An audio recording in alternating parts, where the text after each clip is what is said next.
Hey ladies, your life is your movie, and there's going to be a lot of people auditioning to be in your movie and to be the villain or to be your adversary. Some people are going to come into your life simply because they have pedestalized you in their own life and in their brain, and they cannot get you out of their head. So they need to make themselves very, very obvious and very, very known and present in your life to basically equal out their obsession with you.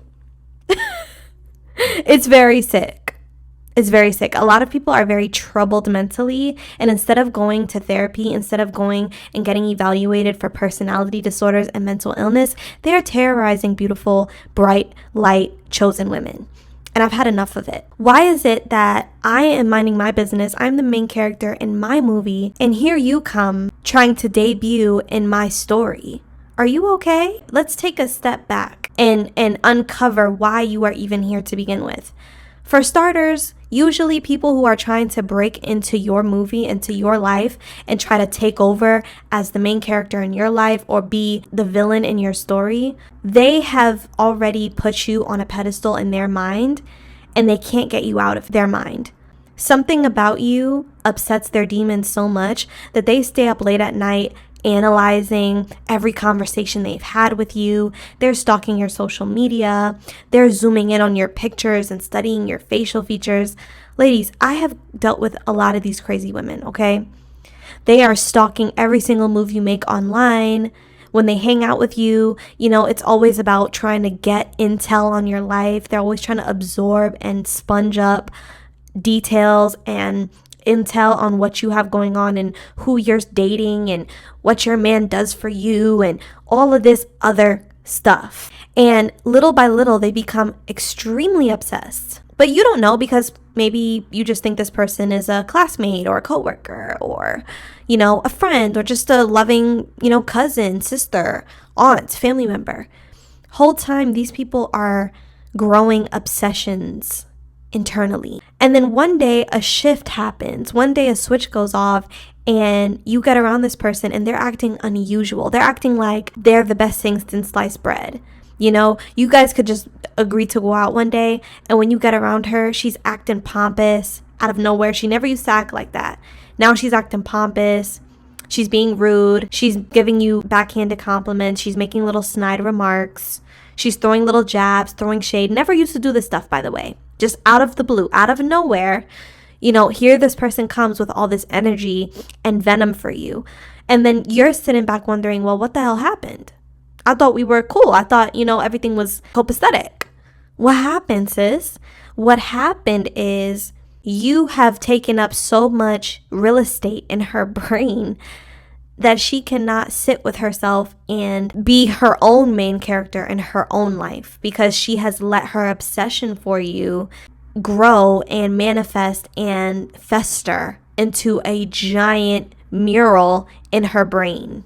So basically, you are living rent-free in this person's mind 24/7, and it's pissing them off. So what they have to do to try to basically reverse this or to get you out of the most important position in their brain, which is the main character, they have to come into your space now and try to infiltrate your main character position in your own brain. Do you see the psychological warfare that I'm talking about, ladies?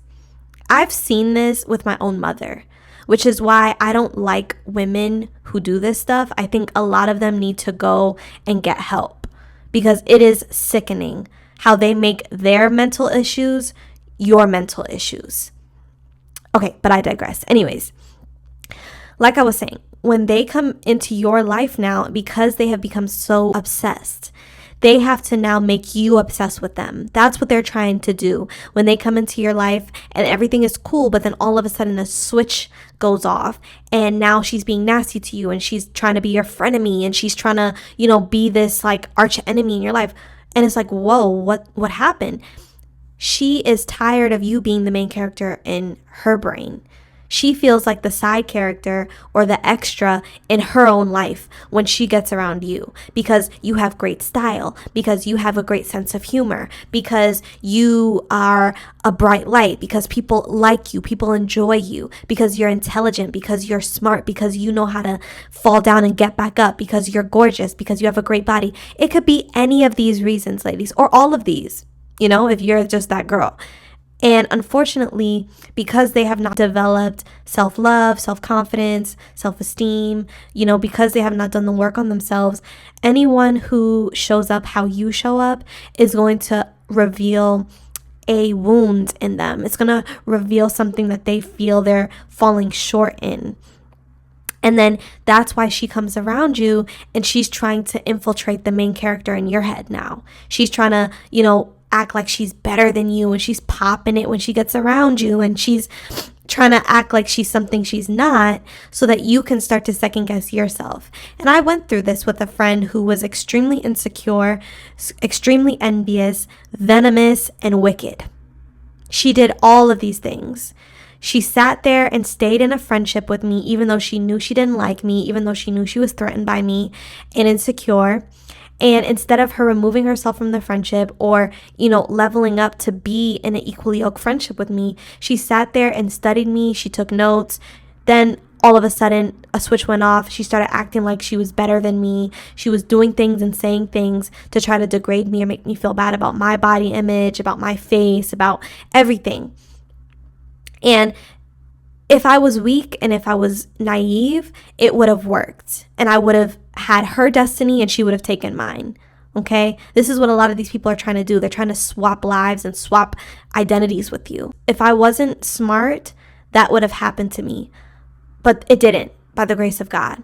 And, after the friendship ended, after I ended the friendship, because I started to see who she really was, of course, she went and tried to do all the things that I've done with my life. She tried to model. She went and started a business similar to mine. She went and did all of these things to try to hurry up and become me. But of course she failed. And now she's hiding off somewhere. Her pages are private and she's being weird. She went and got her nose done and is doing all these crazy things to look like me. It's crazy, ladies, what some of these women will go through. And what some of these women will do to appear like the main character in your life, because you're the main character in theirs. You're the blueprint in their life, and they can't get you out of their head. So they're going to, of course, try to come over to you and, enter your life in whatever way, shape, or form they can, and enter your brain in whatever way, shape, or form they can. But what you're responsible for is for demoting these people. As soon as you get the inkling that someone is trying to come into your life to try to be you better than you, demoted, fired. As soon as someone tries to come into your life and tries to start, mirroring you aggressively to show you that they could be a better you than you, demoted, fired. They need to be extracted from your movie because they're trying to come into your life and stop you from being the main character. I don't know where these people think they're going or what they think they're doing, but that doesn't work over here. And this is why I have this channel, because it's time to wake a lot of these psychological warfare and these psychological games. It's time to wake them up. I think a lot of these demons have been running around, running amok, hurting women, doing things and getting away with it. And it's time for us to start wisening up and becoming aware of these people and aware of their tactics. And someone trying to infiltrate your beautiful life and step into your movie and take over is a sign that they have made you a main character in their own movie, which is a character flaw, which is something they have to work on but have chosen not to. And without realizing it, they make you their enemy when you were just minding your business. You're just living your best life. And they can't stop comparing themselves to you. They can't stop, measuring their life to yours, their beauty to yours, their body to yours. And before you know it, here they come trying to chop you down so that they can become important in your brain. I hope you're picking up what I'm putting down. I'm happy to go into this in a little bit more detail because this is something I have dealt with insecure, weirdo women my entire life. And I'm happy to continue talking about this in any capacity you guys want me to. So feel free to drop down in the comments if you have any stories or experiences that I can expound on in the next one. I'll also be leaving my email in the description box so you can share your stories with me there as well. Have a lovely day, ladies.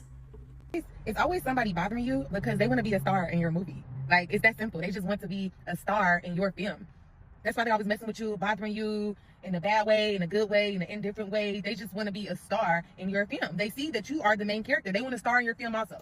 They just want a part in your play, literally. They're auditioning for... They're auditioning to be a star in your film. So you know how you got like the main star and like the co-stars? They want to be your co-star. Like they're trying to audition to be your co-star, you know?